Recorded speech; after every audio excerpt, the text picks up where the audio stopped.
Got some labo-labo.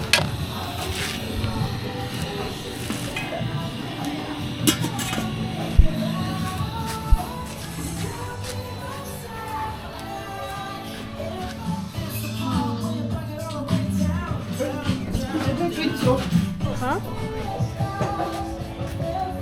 Sleeping Beauty.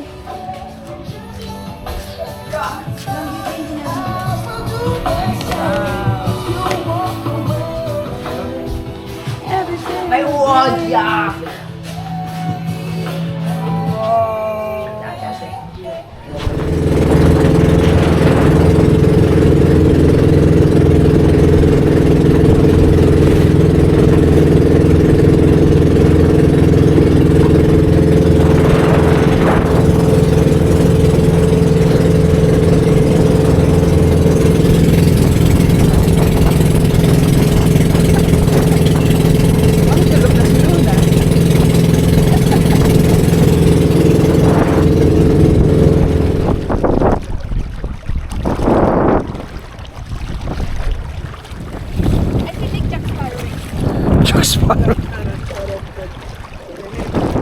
Ano yung anak mong lalaki?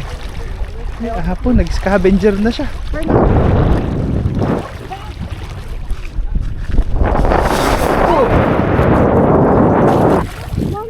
Nasa may butas-butas.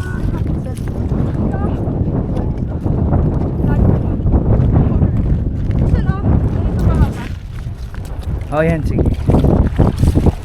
I-drill natin tapos itali natin sila.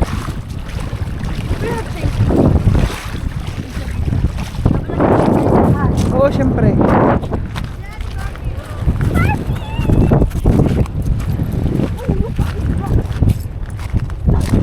Ah.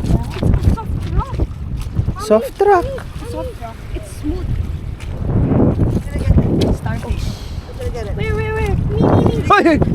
Hindi yan starfish! It's not a starfish. Ayan. It's a centipede. No, it is. It is. I touched it.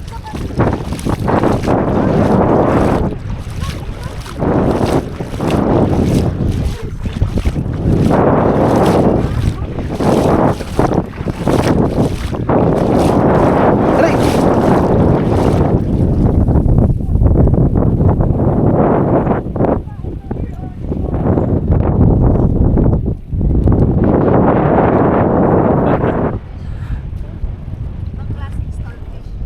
Grabe ang haba.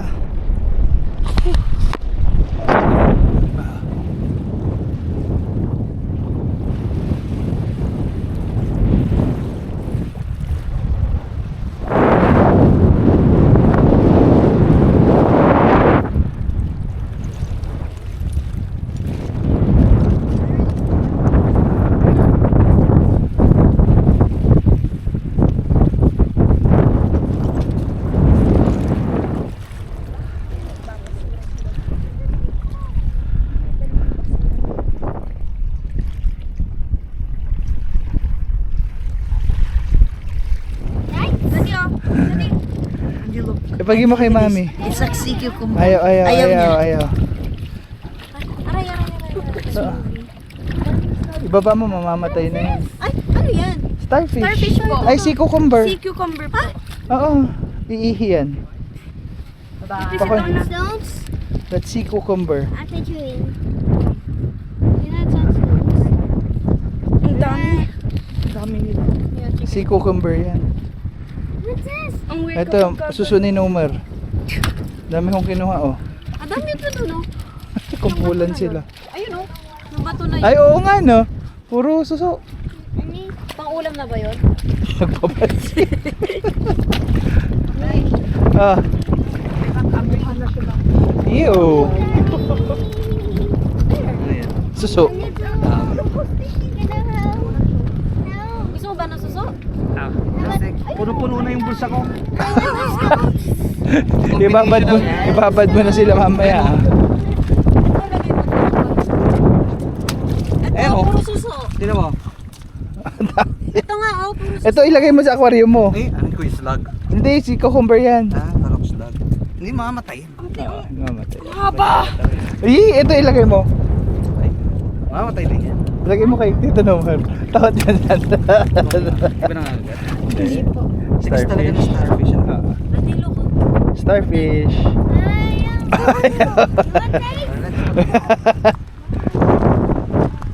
Ganda. Where's mommy siya?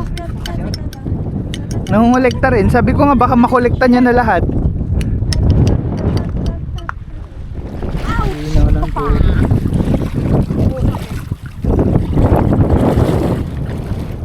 Ipin mo oh. Puro t-shirts na yung bag ko.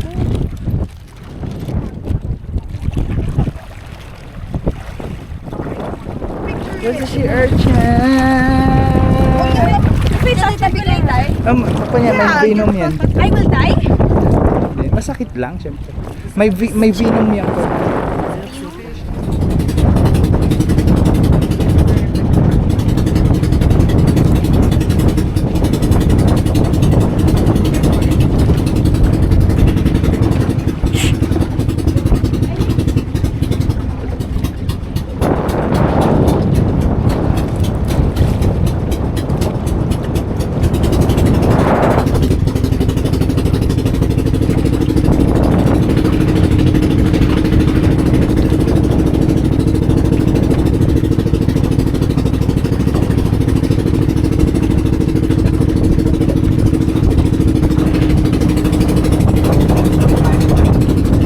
Labas ulit lahat ng pagkain. Ani, sarap kumain pagbalik. O, labas ulit lahat ng pagkain.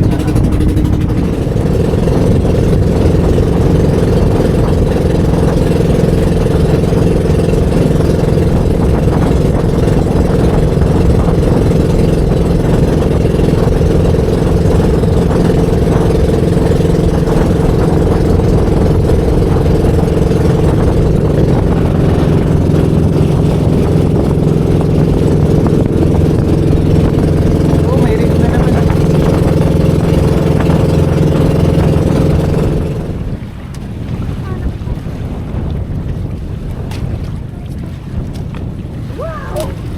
Grabe, nasa gitna tayo ng dagat, oh. Imagine that.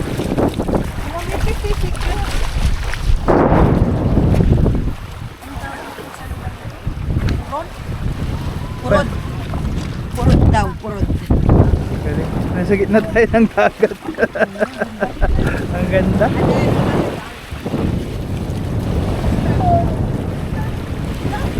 Oh. May malaki?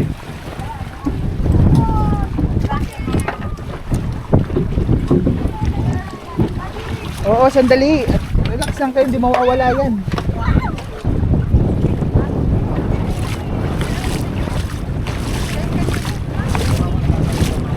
Ano yan?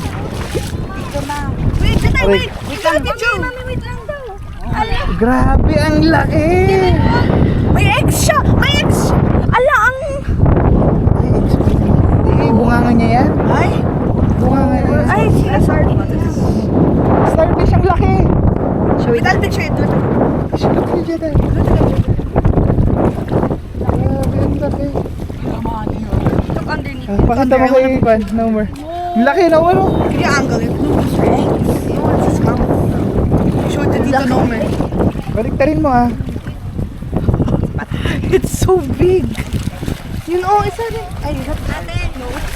Lili, kaya ka punta mo starfish. Hindi, pahawak mo muna kaya Jeline. Saan yun? Saan doon? Ay, Boracay. Before and after. Basta ka ganun kaya. Lagay mo sa ulo mo. Hindi ako nakatito. Lagay mo sa ulo mo. Basta ka ganun ka. Patrick, sana dito yung picture ko. Yun, oh. Hindi mo bibilis yan. Ah. Ang dami nila. I want to take them home. Look, oh, they're so cute. Shuan. Hindi na.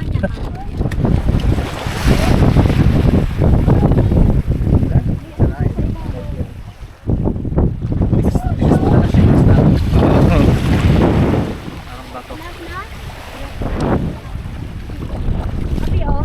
Pa-picture siya. Ate, oh, picture hawak ka pa.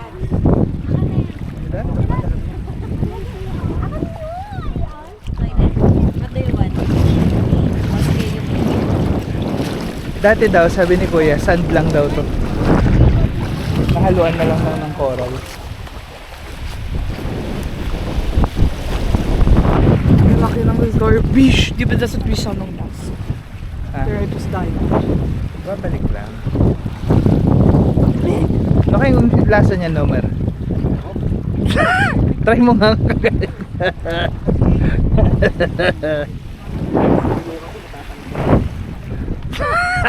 Grabe, ang lakas nakakasilaw!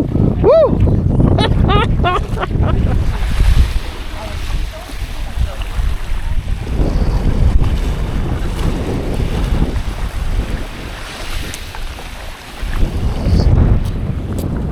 Isipin mo na, sa gitna kami ng dagat. Yan o. Ay, Dito mainit yung tubig, doon malamig. mainit? Oo. Oo, ano? Kaya nga. Oh, mas maganda palang mag-swim dito eh, oh. Mainit. Mainit.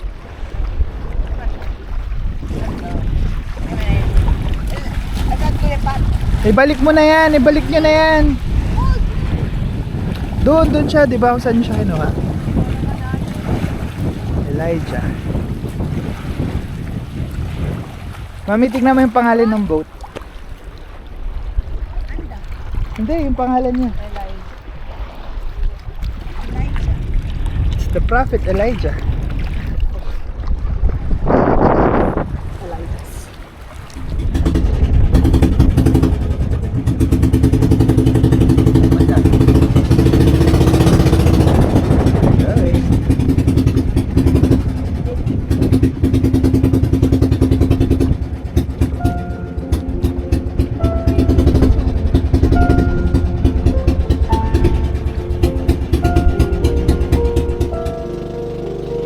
As we go home and finish the island hopping in the wonderful reefs and coral bars in Anda, I experience God's creation around me. We experience God's presence around us. And we praise and thank the good Lord for giving us the chance to experience this with our friends, with our family. Napakagandang experience ng binigay ng Panginoon sa amin. That's why we thank the great I Am. We thank Jesus Christ for giving us this opportunity of fellowship, this opportunity to rest in His creations. As the sun sets, as we go home, it reminded me that we always need to rest in His presence. Kailangan din natin magpahinga sa mga busy na mga schedules natin, sa mga busy lives natin. And yes, kaya binigay ng Panginoon itong napakagandang mga creation na to is for us to have time with Him through His creation. That's why we thank God for always providing for us, for our family. We thank God for giving us guidance, wisdom, and provision. Thank you, Jesus Christ, for this love that you've always given us. Like the sea, O Lord, na walang katapusan. Ang pagmamahal mo. As the sun sets, it reminds us there's another day for us to experience your warmth, your warm love, and your peace. Thank you, Heavenly Father.